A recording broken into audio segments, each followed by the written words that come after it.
क्या कहें, आप लोग बता दो। पूरा प्रदेश में जींद में कितने लोग मार दिए। आज भी 16 साल की लड़की की लाश मिली है।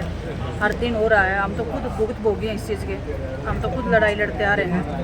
और सबसे अच्छी बात है कि हमारा समाज अब एक साथ होके उस बेटी मनीषा को न्याय दिलवाने के लिए बैठा है। और लेकिन प्रशासन उसके लड़ेंगे। पर है ना दबाव बनाए हुआ है। प्रशासन चाह रहा है कि उसका अंतिम संस्कार देखो, कर दिया दबाव जाए। तो हमने भी जब लड़ाई लड़ी थी हमारे ऊपर भी दबाव था। तोड़ने की कोशिश की जाए, पैसे का लालच दिया जाए, जो डरा है उसने डराया जाया करे, अलग अलग करके बिटराया जाया करे। बहुत कुछ चीज़ होगा क्योंकि हमने खुद एक आंदोलन लड़े। हमने बेरा है कि उस आंदोलन में के टैक्टिक्स यूज़ करा करे सरकार। लेकिन समाज जो है आज वो साथ में खड़ा है उस बेटी का। और एक सबसे अच्छी बात है कि हमारा समाज आज एक साथ खड़ा है, जाति विशेष में ना भटके। अगर इस मामले में बेटी हर डॉक्टरों की किसी बात की एक हो है, किसी भी समाज के नहीं होती है। वो चाहे जाट बिरादरी की हो, चाहे ओबीसी से हो, चाहे अदर कास्ट से हो, चाहे ब्राह्मण समाज से हो, किसी भी समाज से हो, बेटी एक है। और आज वो पूरा समाज उस बेटी के साथ में खड़ा है। वो हमारे प्रदेश के लिए एक पॉजिटिव बात है। अदरवाइज इस प्रदेश में आज के दिन कोई पॉजिटिव माहौल नहीं बच रहा है।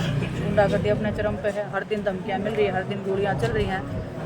जींद का मतलब मैंने कभी इतना सुना नहीं था इस क्राइम में। जो आज के दिन जो जींद की हालत हो रही है, तो सरासर भाजपा की जो सरकार है वो जिम्मेदार है। और मुख्यमंत्री जी को आगे आगे अपनी भूमिका निभानी चाहिए, अपनी जिम्मेदारी लेनी चाहिए, क्योंकि वो इस प्रदेश के राजा हैं। और उनके ऊपर बहुत ज़्यादा लोगों की उम्मीदें भी हैं। बहुत सारे लोग उनकी तरफ देखते हैं, तो उनको इस चीज़ की जिम्मेदारी लेनी चाहिए। मैम, क्या बढ़ते क्राइम को लेकर मुख्यमंत्री को अपने पद से इस्तीफा देना चाहिए, जैसे गृह मंत्री का पद होने की बात है? किस इस्तीफे की बात करो आप? इस देश में इतने बड़े बड़े क्राइम हो गए, कौन किसी ने कोई जो ग्राम स्तर पे होता है वो भी इस्तीफा नहीं देता। यहाँ के जो इनके जो निचले स्तर के, मैं क्या बताऊँ, भाजपा में जो कार्यकर्ता होंगे वो भी इस्तीफे की नहीं सोचते। तो ये तो एक अलग बेशरम प्रवृत्ति की इनकी सोच है। आप इस्तीफे की मांग करते हैं? इस्तीफा तो नहीं, हम तो इस्तीफे की क्या मांग करेंगे। उनको शर्म से झुक जाना चाहिए, उनको लोगों के सामने माफ़ी मांगनी चाहिए कि हमारे हाथ में जो प्रदेश की जो बागडोर आपने दी थी उसको हम संभालने के लायक नहीं हैं। क्या गाड़ी पे जाएंगे मैम प्रोटेस्ट के लिए? वहाँ पर आपने सड़कों पर प्रोटेस्ट किया था, तो क्या न्याय दिलाने के लिए जाएंगे आप? क्यों नहीं जाएंगे? हमारी भी तो बहन थी। मैं बता रही, खुद हम भुगत हो गए। हमने बिलो लड़ाई लड़ी, हमें पता है कि किस तरीके से दबाया जा रहा है। परिवार इतना डरा हुआ, उसके पापा का जो चेहरा आप देख रहे हो, वो बोल रहे हो उतना डर रहे हैं। उनको ये नहीं पता कि आगे की उनकी ज़िंदगी कैसी होने वाली है। अगर परिवार की बात करें मैम, तो परिवार की उम्मीद बिल्कुल टूट चुकी है, क्योंकि ना तो मेडिकल पे भरोसा रहा, ना पुलिस उम्मीद नहीं प्रशासन टूटेगी जी। उम्मीद नहीं टूटेगी। पूरा समाज, पूरा हरियाणा उनके साथ में खड़ा है। और मैं सबसे आप लोगों के माध्यम से अपील करना चाहती हूँ, साथ में खड़े रहना, डटे रहना। हर तरीके से षड्यंत्र होंगे, हर तरीके से तोड़ने की कोशिश की जाएगी। शांति से हम इस चीज़ को, लड़ाई को जीत सकते हैं। आज इस बहन को इंसाफ दिलवा दिया तो मैं मानती हूँ कि कुछ तो हमारे समाज को एक संदेश जाएगा, बेटियों को भी थोड़ा विश्वास मिलेगा। और बस हम साथ में हैं। जुलाना इलाके में काफी किसानों के जो फसल और डूब चुकी है, क्या करेंगे? क्योंकि किसानों की अभी विधानसभा से तर आ रहा है, इसलिए मैं आई हूँ कि ताकि जितने भी गाँव का जो भी है समस्या है, जितनी भी है, मैं चंडीगढ़ में जाऊँ, मैं बात करूँ। क्योंकि बहुत सारे अधिकारी फ़ोन नहीं उठा रहे हैं चंडीगढ़ में जो बैठे हैं। अधिकारियों की सरकार चल रही है, मुख्यमंत्री जी की सरकार नहीं है। ना उनकी सुनते हैं, ना हमारे सुनते हैं। तो हम जाके उधर अपना बात करते हैं और कोशिश करते हैं कि हमारे जितने भी, क्योंकि अभी खेती का टाइम चल रहा है और जींद का जो क्षेत्र है वो हमेशा से पानी, इनका जो चवा जो बोलते हैं वो ऊपर रहता है पानी का। और यहाँ पे कभी बिजली की समस्या रही है, कभी जो इन्होंने जो निकासी का निकाल रखा है वो पाइप भी फूट रहे हैं। इस क्यों नहीं ट्रैक करवा रहे? उसका जो नंबर होता है उसी बहुत टाइम, चीजें हैं, बहुत चीजें हैं।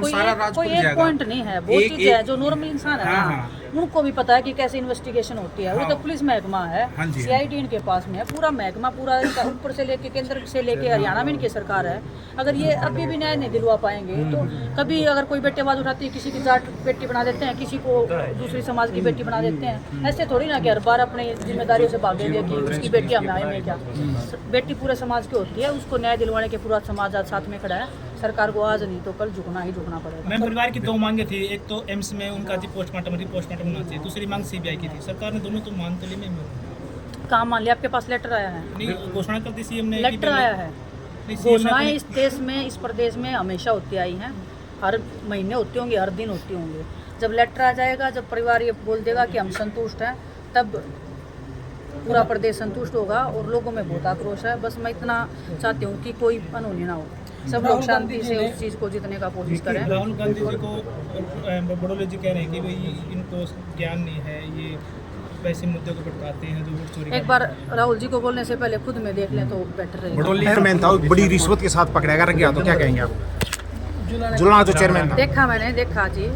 अब ये आप देख लो, यहाँ पे मारी मारी इस चीज़ की हो रही है कि कौन पैसे ज़्यादा खाए, भ्रष्टाचार इस लेवल पे हो रहा है। मैंने तो 2-3 बार पकड़ा भी है भ्रष्टाचारियों को, वो काम करे। आज भी मेरे पास शिकायत आई है कि जुलाना में जिस चीज़ को मैंने पकड़ा था उसकी कोई समाधान नहीं हुआ, इससे वही चीज़ें सेम चल रही हैं। तो किसी चीज़ की कोई सुनवाई नहीं है, भ्रष्टाचार चल रहा है, पैसे खा रहे हैं, अपना घर बढ़ने की कोशिश कर रहे हैं, सब पॉलिटिक्स में आ रहे हैं तो कि हम पैसा बनाने के लिए आ रहे हैं। अब मैं तो इस चीज़ के सख्त खिलाफ हूँ। और अच्छा हुआ कि उसको पकड़ा तो गया, कम से कम एक चोर तो हाथ में आया ना। तो अगर जनता जागरूक रहेगी तो ऐसे चोर बहुत सारे पकड़े जाएंगे।